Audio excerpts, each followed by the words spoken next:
studios of WDBO in sunny Orlando, Florida, here's talk radio host Joe Kelly's Behind the News podcast, where Joe and his listeners and guests discuss the most important issues of the day, plus the crazy and bizarre stories of the infamous Florida man. Here's Joe Kelly. Well, we've got a special guest today on Behind the News with Joe Kelly. Her name is Melina Thomas. She, in fact, was a former employee here at WDBO, but now she is doing so many better things, working with our unsheltered population. That would be our homeless population. And Melina Thomas joins us now on Behind the News. Hey, Melina. Hi, Joe. How are you doing? Great. I'm so glad you're joining us here. And you want to talk about something that is really near and dear to my heart, and that is the issue dealing with homeless people, or as your organization prefers to call it, and I like this, unsheltered people. Tell me, first of all, about SALT and what you guys do. So SALT is a nonprofit organization that specifically caters to our unsheltered people in Orlando. We currently have 2 drop-in centers that recently opened up in Sanford as well. We have different resources such as showers, haircuts, food, laundry, and we have case managers that can help get these families to the correct people and to the correct organizations that can best help them get out of the situation that they're in. One of the things that I really love about SALT is that they act as the front door for homelessness, and they help new people, specifically new people that experience being unsheltered for the first time, to be connected to organizations and case managers and follow up until they reach their next steps. So if they send them somewhere and they get rejected, they say, okay, here's our next plan. And so within the past few years, they've helped over 300 families have a home of their own, and that's something that they're really proud of. And believe it or not, I actually first volunteered with SALT during COVID. I had nothing to do, and I just wanted to help people. And I looked online, and they were the only place that were open during COVID.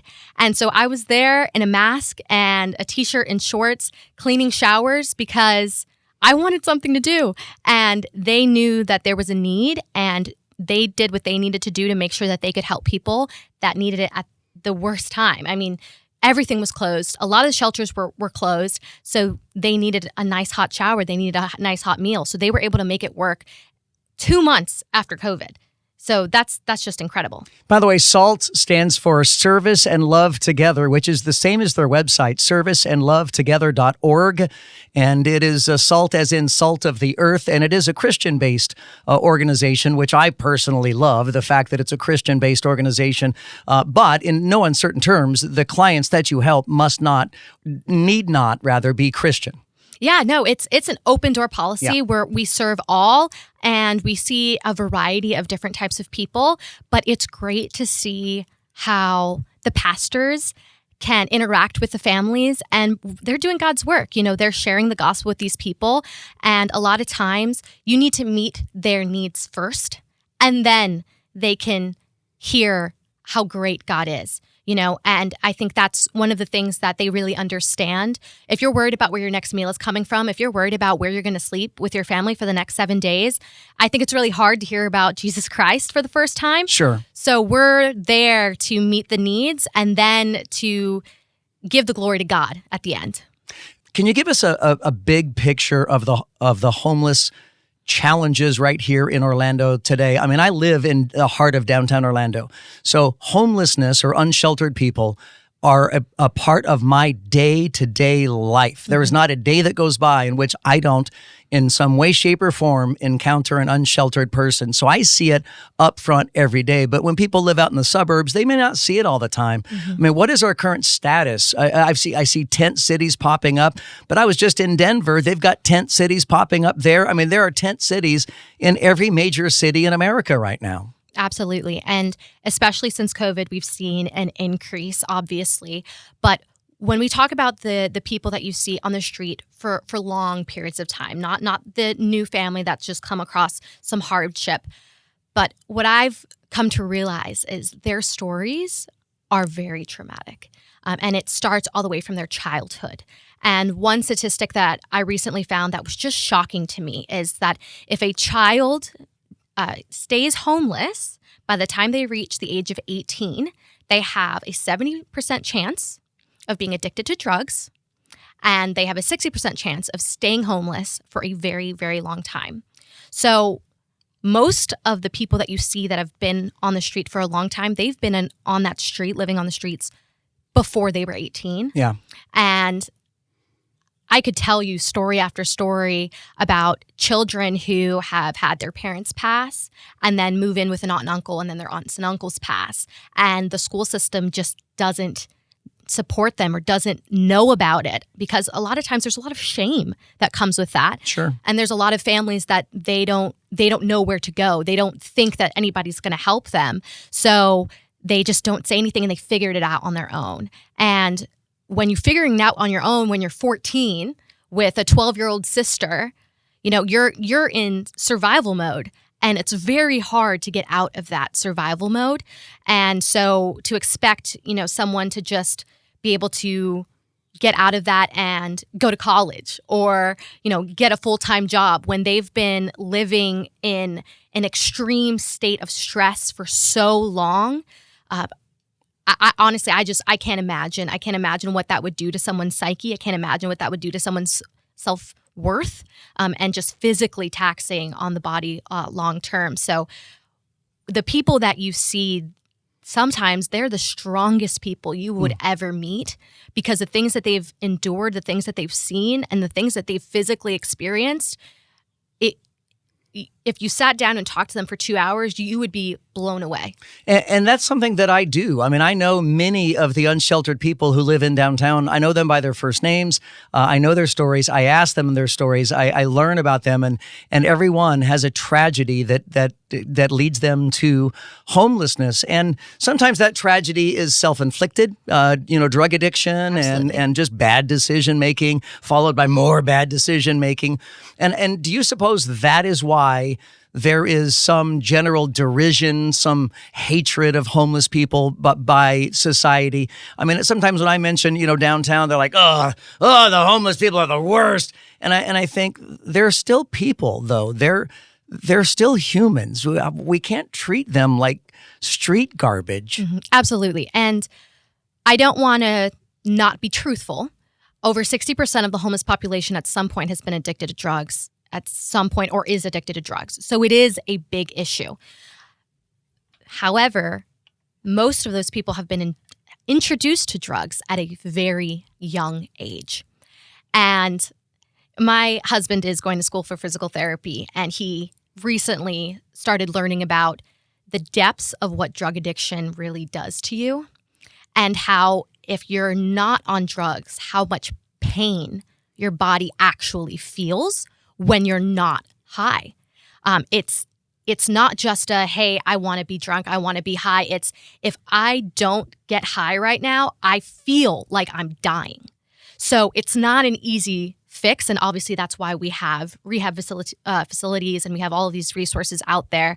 But I never realized how deep it goes and how hard it is to quit. Because personally, I've never even been interested. You're like, oh, why would someone even get started on that? But if they were raised in that environment, sure, if that has been inflicted on them, if that is the only way that they can make money, or if that's the only way that they feel that they're not worthless, that when they're on drugs, they for the first time feel like something other than themselves, I think that's what is so appetizing about it. And you're absolutely right. Though they are people. And whether or not you have any religious beliefs, I think everyone can know and everyone believes that everyone deserves kindness. I'm not saying you sit down and you empty your paycheck to a person that's on the street begging, because you never want to enable someone either. But you can look at them with kindness. You can look at them in the eyes when they speak to you. You can say kindly that you're not offering them money. You can give them a granola bar that you may have in your car. You can have, a little pamphlet of resources in the area. You can donate to different, resources or nonprofits in the area that are helping these unsheltered people get into homes. But you don't have to be mean. No one needs to experience meanness, especially someone at that low point, because they are at that low point. And there are some, to be clear, I mean, there are some unsheltered people who are mentally unbalanced and thus pose a bit of a danger. And I generally know which people those are. And I generally keep my eyes to myself and don't make eye contact with them. And I just move on. These are usually the men who are shouting at themselves or shouting at, imaginary people. But for the rest of them, I mean, they're just people. And, we're told to love our neighbors. Well, you can't love your neighbors if you never go out and meet your neighbors. Mm-hmm. And unsheltered people are still our neighbors, at least certainly in downtown Orlando they are. We're talking to Melina Thomas with SALT, that's Service and Love Together, a Christian not-for-profit organization that helps unsheltered people through comprehensive mobile drop-in centers. And I want to learn more about that coming up in a moment. But first, you touched on, giving money or buying a granola bar or something for a homeless person. And there's a 7-Eleven right in my building. And sometimes if I encounter a homeless person, and if God puts it on my heart to help out that person, instead of giving money, I'll often say, let's go down to the 7-Eleven and I'll buy you a couple slices of pizza and a Gatorade or something to help you out. And usually they're grateful for that. Sometimes they're not. Sometimes they just want money. And those are the people who perhaps just wanted to buy drugs with money. I mean, what is the guidance? What is the from organizations such as yours when it comes to people panhandling? Mm-hmm. So one of the things that I love about SALT is when you get there, they have almost everything that someone would need. So it's very easy for us to say, hey, we do not give out money, but here are 5 things right now that you can have. And I realize that someone driving in their car is not going to have that.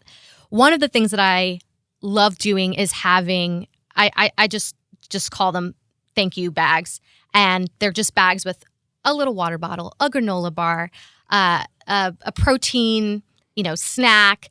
And I put a little Bible verse in there and a little, thank you, note. And I'll have that in my car. And if someone, is panhandling, I give them that.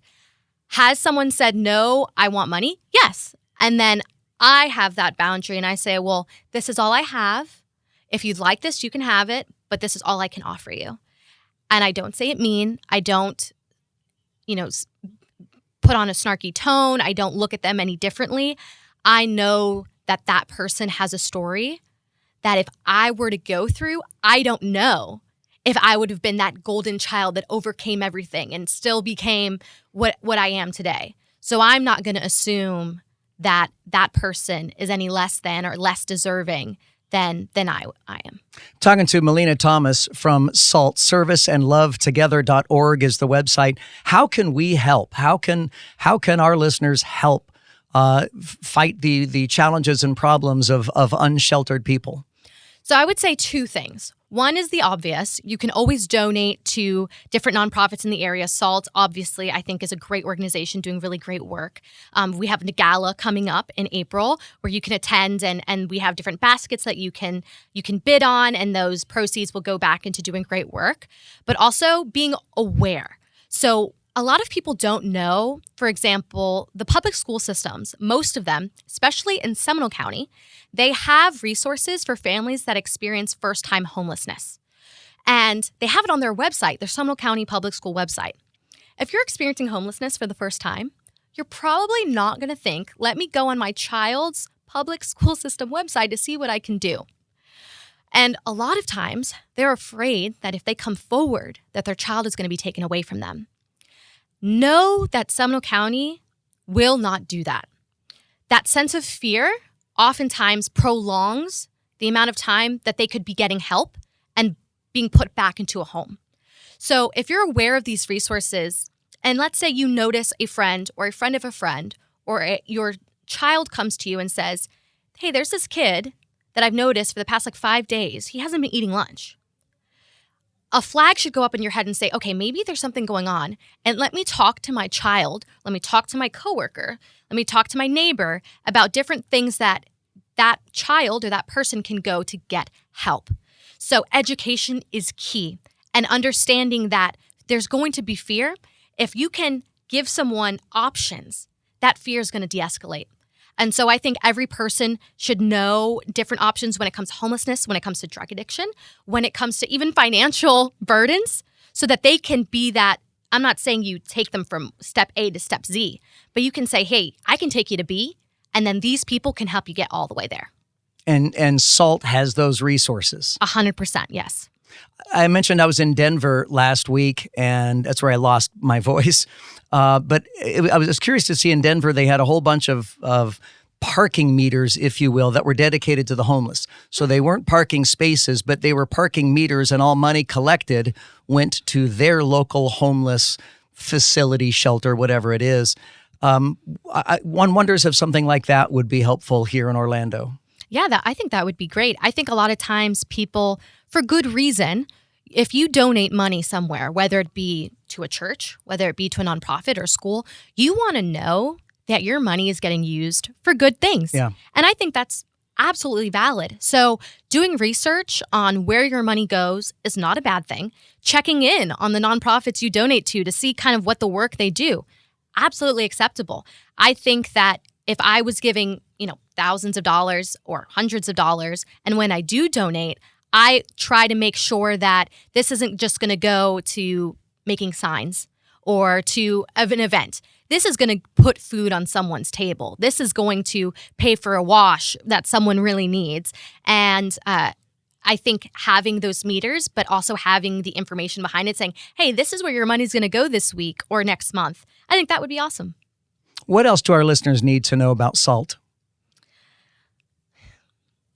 What I love about SALT is their mission is inclusive.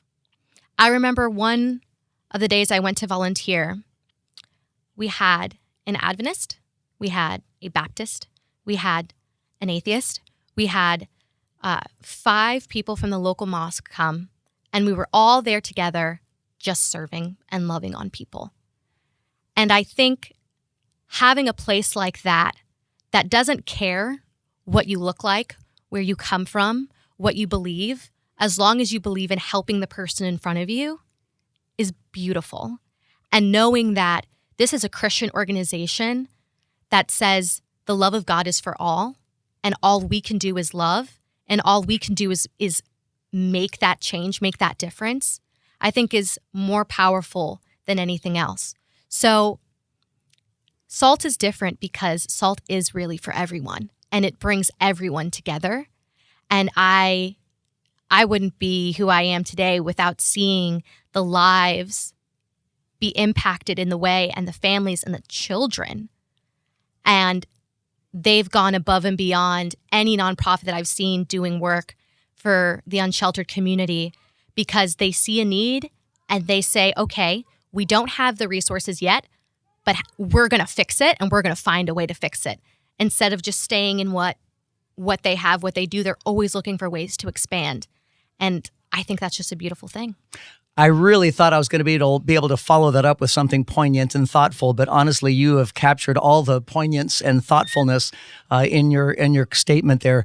Melina Thomas, it is such a delight to be able to sit down and talk with you about such a big problem in our community. And again, there's a gala. It's a Roaring 20s auction gala. It's coming up April 16th at the Alfond Inn in Winter Park. The website is serviceandlovetogether.org. Service and Love Together. That's SALT. Serviceandlovetogether.org.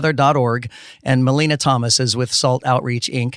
It is such a delight to be able to talk to you about this, and I welcome you back anytime. Thank you so much, Joe. You are always a pleasure to speak to, and I thank you so much for letting me talk about something I care so much about.